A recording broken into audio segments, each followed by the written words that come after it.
rated SPG. Striktong patnubay at gabay ng magulang ang kailangan. Maaaring niyong masiselang tema, lengguwahe, karahasan, sexual, horror o droga na hindi angkop sa mga bata. Sa pagpapatuloy ng kwento ng FPJ sa Probinsyanong Bagong Yugto, March 18, 2022 episode. Tinitignan muli ni Albert de Vela ang mga files ng mga missing person nung nangyari ang hostage taking sa Hotel de Oriente at isa nga doon si Omar Cuevas. At sa sobrang inis niya, hinampas niya ang mga files at sabi niya, "Asang ka ba, Dalisay? Di ako titigil hanggat hindi kita mahahanap." Samantala, nasa venue na ang mga black ops para sa art exhibit na mangyayari. At nakaposisyon na rin ang mga tauhan nila Albert de Vela. May mga sniper pa silang mga nakakubli lang para hindi nga makita at hindi malaman nila Cardo Dalisay na pinalibutan na pala sila ng mga pulis. Kasi nga isa itong patibong na plano ni Madam Lily. Pinuntahan naman nila Cardo si Armando sa mansyon nito para kausapin. At sinabihan agad ang tauhan ni Armando na nasa labas sila Cardo Dalisay at ang mga agila. At agad naman itong pinuntahan sila Cardo Dalisay na nasa labas nga ng mansyon ni Armando. Tanong agad ni Armando kay Cardo, "Bakit, Cardo?" Tugon naman ni Cardo, "Armando, wala pa bang balita kung saan dadaan ang convoy ng presidente?" "Pasensya ka na, Cardo. Wala pa akong nakakuhang impormasyon. Di pa tumatawag ang tauhang pinalalakad ko." Habang nag-uusap nga sila, biglang dumating naman si Mara. Dahil si Mara galing kay Aurora noon. Kararating lang niya, bumaba sa motor. Nakita siya agad ni Lucas, si Mara, kaya lahat naman sila ay tumingin kay Mara. Nakita naman ni Mara na may pulong ang kanyang tatay at sina Cardo Dalisay. Kaya naman agad niyang tinanong ang kanyang tatay kung ano ang nangyayari. Sinagot siya ni Lolita, "Nabalitaan namin, bukas gaganapin ang art exhibit ni Don Ignacio.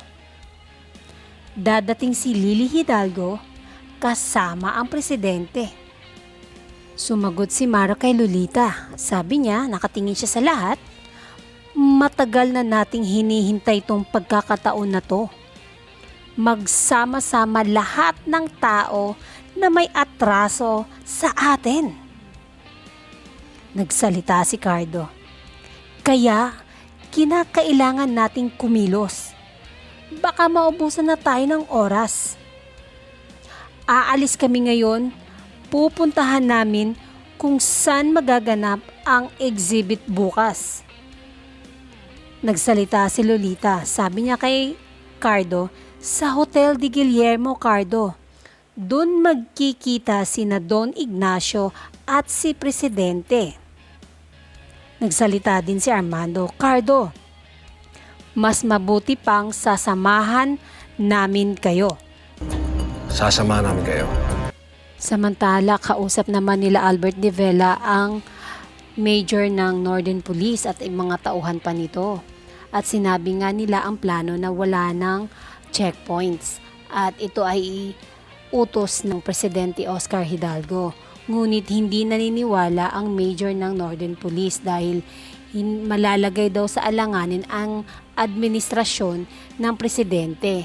Kaya naman sinabi ni Albert de Vela, kung ayaw mong maniwala na utos ito ng presidente, tawagan mo ngayon ang presidente. At binigay nga niya ang telepono na nakalagay ang pangalan ni Presidente Oscar Hidalgo. Ngunit hindi ito kinuha at hindi na tinawagan. Sumunod na lang sila kung ano ang inuutos ni Albert de Vela dahil siya nga ang namumuno sa misyon na ito dahil siya ang inatasan ni Madam Lily. Sabi nga ni Armando, sigurado ngayon pa lang marami ng pulis ang nakaposisyon doon. Sagot naman ni Lolita, maraming bantay ang kalsada. Di tayo pwedeng umalis ng ganito kadami. Hindi na rin pinasama ni Armando sina Samuel at Lucas, pero pinaghahandaan niya ito sakaling tatagilid ang kanilang laban ay tatawagin sila ni Armando. Hiniram naman ng mga Agila ang mga motor nila Armando na nakagarahe lang dahil sila na ang sasuyod sa paligid ng hotel kung saan magaganap ang art exhibit. Pumayag naman si Armando na gamitin ang mga motor ng mga Agila at sinabihan sila ni Lolo Delfin na itago ang mga armas nila kasi agaw pansin ang mga yan sa daan. Sinabihan naman ni Armando ang kanyang mga tauhan na ihanda ang mga sasakyan na kanilang gagamitin papunta sa venue ng art exhibit. At sila ay sumakay na bitbit ang kanilang mga armas. At sa sasakyan ay magkakasama sina Cardo Dalisay at si Mara. At ang ibang Agila ay gamit na ang mga motorsiklong hiniram nila kay Armando.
Susugod na sina Cardo Dalisay at ang Task Force Agila kasama ang grupo ni Armando.